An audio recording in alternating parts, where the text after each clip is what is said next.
ang hula ni Neil. Ano sa tingin mo? Tama yan. Perfect ka kaya? Confident. Yes. Ay, confident. Aba, tignan natin. Alamin natin kung may na-match ka ba. Anong sabi ng balita?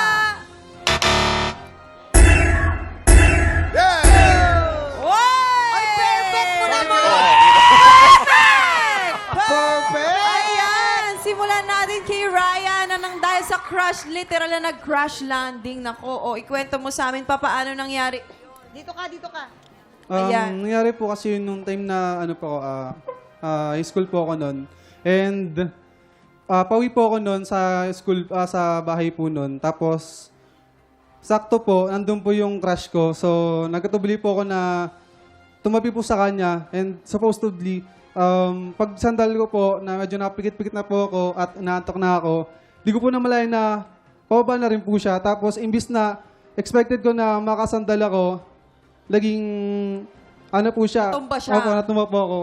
Literal po na natumba po ako sa sahig po ng jeep po. Oh, taga-Antipolo ka pala. Yes po, Tagantipolo. Saan ka sa Antipolo? Sa gate 1 po, naging customer po kata sa... Naging customer mo ko. Saan? Saan? Robinson, Saan? Robinson Days Antipolo. Saan daw, saan? Kalma. Huwag natin banggitin yung ano. Baby Cal. Sa isang mall. Okay. Okay. Anong outlet sa mall? Saan doon? Department store po sa Department store. more on mga... Mga service. Infant shoes po. Infant shoes. Infant shoes. Oh. Nanay ako eh. Diba? Nanay ako. Safe. So, mga pangbata ang ano ko. Excuse me. Thank you, Ryan. And next naman natin si... Ate Jacqueline na dalawang beses nagmahal. Gitna mo, Dalawang beses na bigo. Yan, gitna. Hello, Jacqueline. Hello po. Kumusta ka? Okay naman po.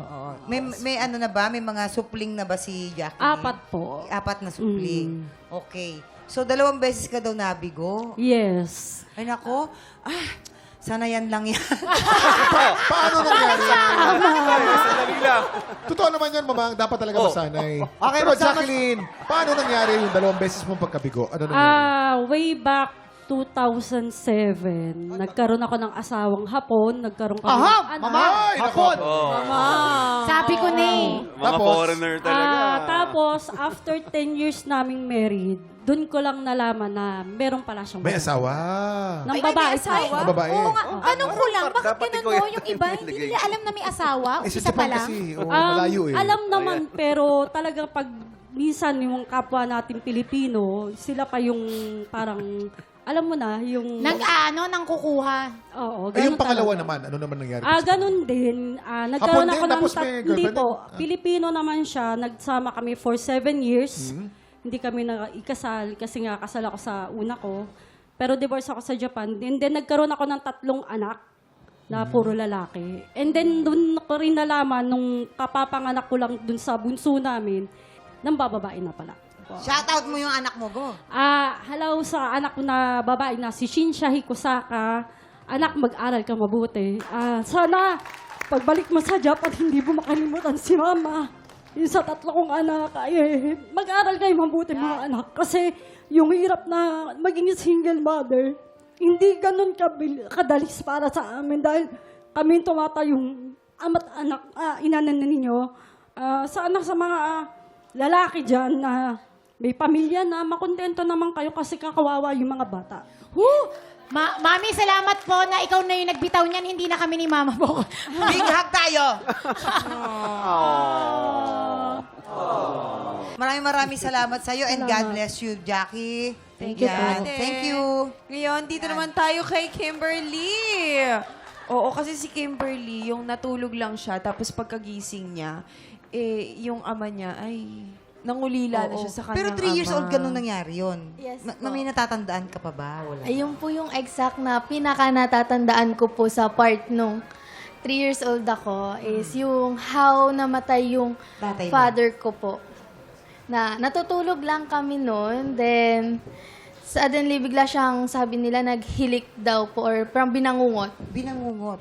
Kuya Kim, tanongin Yes. natin. Madalas lalaki ang naano ng bangungot. Bakit? Totoo yan. Merong pag-aaral na yung pancreatitis, Asian at lalaki ang tinatamaan yan. Yan yung bangungot eh. Yan ang kinamatay ni Rico yan. Remember?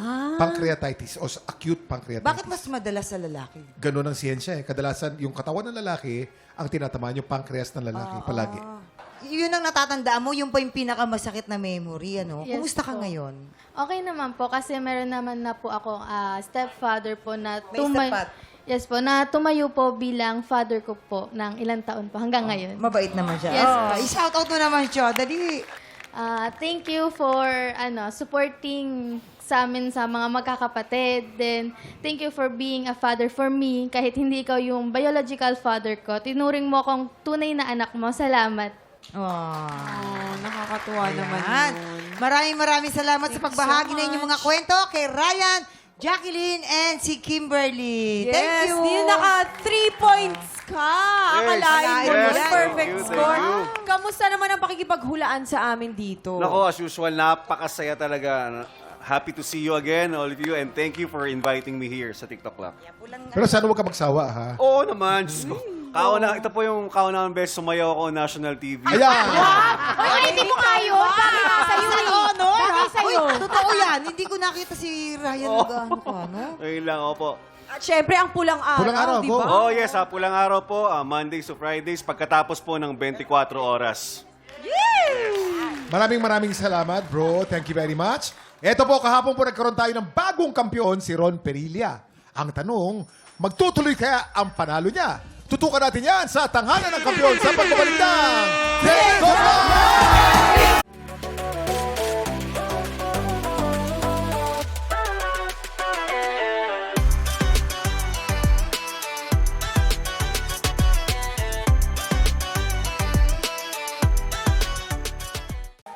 Tropa, pinanood mo hanggang sa dulo itong video na to, very good ka! For more happy time, watch more TikTok Clock videos on our official social media pages and subscribe to GMA Network official YouTube channel.